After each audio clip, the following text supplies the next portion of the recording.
ஒவ்வொரு வீட்டு ரசமும் ஒவ்வொரு சுவையில் இருக்கும். ஒவ்வொருத்தரோட கைப்பக்குவமும் வேறு வேறு மாதிரி இருக்கும். 3 நிமிஷத்தில் சுவையான ரசம் செய்யலான்னா ட்ரை பண்ணாமல் இருக்கலாமா?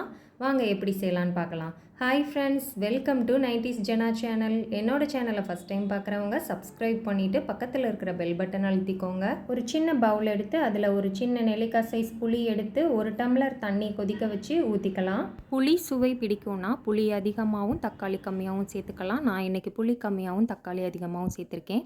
சூடான தண்ணி ஊற்றி ஊற வைக்கும்போது புளி நமக்கு டக்குன்னு ஊறி வந்துடும். நான் இப்போ உடனே ரசம் செய்கிறதுக்காக புளி ஊற வைக்கிறேன். புளி ஊறட்டும். நாம் தேவையான பொருட்கள் மிக்சியில் அரைச்சிக்கலாம். 1 ஸ்பூன் சீரகம் சேர்த்துக்கலாம். 3/4 ஸ்பூன் மிளகு சேர்த்துக்கலாம். நீங்கள் விருப்பப்பட்டால் 1 ஸ்பூன் மல்லி விதை சேர்த்துக்கோங்க. நான் சேர்க்கல. ஒரு 4 பல் பூண்டு தோலோடு சேர்த்துக்கலாம். இதை லைட்டாக ஒரு சுற்று அரைச்சிட்டு வந்துடலாம். இப்போ இது கூடவே 4 சின்ன தக்காளி எடுத்து கழுவி வச்சுருக்கேன். அதை 2 கட் பண்ணிவிட்டு சேர்த்துக்கலாம். புளி தக்காளியோட அளவு உங்களுக்கு எந்த அளவு வச்சா பிடிக்குமோ அதுக்கேற்ற மாதிரி எடுத்துக்கோங்க. இதையும் லைட்டாக ஒரே ஒரு சுற்று மட்டும் அரைச்சி எடுத்துகிட்டு வந்துடலாம். பாருங்கள், இந்த மாதிரி இருக்கணும். நாம் கையால் பிசைஞ்சோன்னா தக்காளி எந்த மாதிரி இருக்குமோ அதை மாதிரி நமக்கு லைட்டாக தக்காளி அங்கங்கே தெரிகிற மாதிரி இந்த மாதிரி லைட்டாக அரைச்சி எடுத்துக்கலாம். இப்போது புளி தண்ணி ஆறுனதுக்கப்புறமா புளியை நல்லா பிசைஞ்சு வச்சுக்கலாம். இப்போ ஸ்டவ் ஆன் பண்ணி அடுப்பில் ஒரு சட்டி வச்சுக்கலாம். 1 ஸ்பூன் அளவு எண்ணெய் ஊற்றிக்கலாம். எண்ணெய் சூடானதும் 1/2 ஸ்பூன் அளவு கடுகு சேர்த்துக்கலாம். ஒரு 1/4 ஸ்பூன் அளவு வெந்தயம் சேர்த்துக்கலாம். 2 காஞ்ச மிளகாய் சேர்த்துக்கலாம். 2 கொத்து கருவேப்பிலை சேர்த்துக்கலாம். ஒரு காஞ்ச மிளகாய் கிள்ளிட்டு சேர்த்துருக்கேன். 1 முழுசாக சேர்த்துருக்கேன்.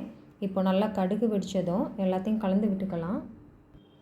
எல்லாத்தையும் நல்லா கலந்து விட்டுட்டு நாம் அரைச்சி வச்சுருக்கிறத சேர்த்துக்கலாம். இதை சேர்த்து நல்லா கரண்டி வச்சு எல்லாத்தையும் கலந்து விட்டுடலாம். ஒரு வாட்டி நல்லா கலந்து விட்டுட்டு இதுக்கு தேவையான அளவு பெருங்காயத்தூள் சேர்த்துக்கலாம்.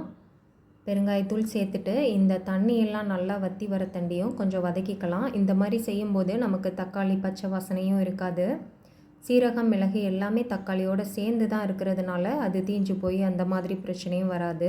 இப்போ இதில் கூடவே ஒரு 1/2 ஸ்பூன் அளவு மஞ்சள் தூள் சேர்த்துக்கலாம். சேர்த்துட்டு எல்லாத்தையும் இந்த மஞ்சள் பச்சை வாசனை தக்காளி பச்சை வாசனை எல்லாம் போகிற அளவு கொஞ்சம் நேரம் வதக்கிக்கலாம். கொஞ்சமாக இப்போ கொத்தமல்லி தழை எடுத்து கையாலேயே அதை நசுக்கி விட்டு சேர்த்துக்கலாம். சேர்த்துட்டு எல்லாத்தையும் நல்லா கலந்து விட்டுடலாம். இந்த மாதிரி ரசம் செய்கிறதுக்கு நமக்கு ஒரு 3 நிமிஷம்தான் ஆகும். ஏதாவது அவசரம், நாம் வெளியில் கிளம்புறோம், இல்லை வீட்டுக்கு டக்குன்னு யாரும் கெஸ்ட்டு வராங்க, இல்லை நமக்கு ஏதாவது உடம்புக்கு முடியலை, ரொம்ப நேரம் கிச்சனில் நிற்க முடியாது, அந்த மாதிரி டைமில் ஈஸியாக இந்த ரசத்தை டக்குன்னு செஞ்சிடலாம். 3 நிமிஷத்தில் செஞ்சு முடிச்சிடலாம். டேஸ்ட்டும் சூப்பராக இருக்கும். இந்த மாதிரி அந்த தண்ணி எல்லாம் கொஞ்சம் வற்றி எல்லா பச்சை வாசனையும் போனதுக்கப்புறமா நாம் கரைச்சி வச்சுருக்கிற புளி தண்ணியை சேர்த்துக்கலாம். அவசரமாக செய்கிற ரசத்தை நாம் லோ ஃப்ளேம்லேயே வச்சு ரொம்ப நேரம் வச்சு செய்ய முடியாது. அதை டக்குன்னு செய்யணுன்னா ஹை ஃப்ளேமில் வச்சு தான் செய்யணும். அதனால் நான் இன்றைக்கி ஹை ஃப்ளேம்லேயே தான் வச்சு செய்கிறேன். ஹை ஃப்ளேமில் வச்சு செஞ்சாலுமே வீடே மணக்கிற மாதிரி ரசம் நல்லா சூப்பராக இருக்கும் வாசனையோட. இப்போ பாருங்கள், அந்த தக்காளியோட தண்ணி எல்லாம் நல்லா வற்றி வந்திருக்கு. இந்த மாதிரி டைமில் நாம் கரைச்சி வச்சுருக்கிற புளி தண்ணியை நமக்கு தேவையான அளவு தண்ணி சேர்த்துக்கலாம். நான் இன்றைக்கி ஒரு 2 பெரிய டம்ளர் ஃபுல்லாக தண்ணி சேர்த்துருக்கேன். இது ஒரு 4-5 பேர் சாப்பிட்ற அளவு ரசம் கிடைக்கும். இப்போ இதில் தேவையான அளவு உப்பு சேர்த்துக்கலாம். நான் இப்போ ஒரு ஸ்பூன் அளவு கல் உப்பு சேர்த்துருக்கேன். நீங்கள் செய்கிற ரசம் அளவை பொறுத்து உப்பு சேர்த்துக்கோங்க. இப்போது அதை நல்லா கலந்து விட்டுடலாம். ஒரு வாட்டி மட்டும் நல்லா கலந்து விட்டுட்டு நல்லா நுர பொங்கி வர தண்டியும் வெயிட் பண்ணலாம்.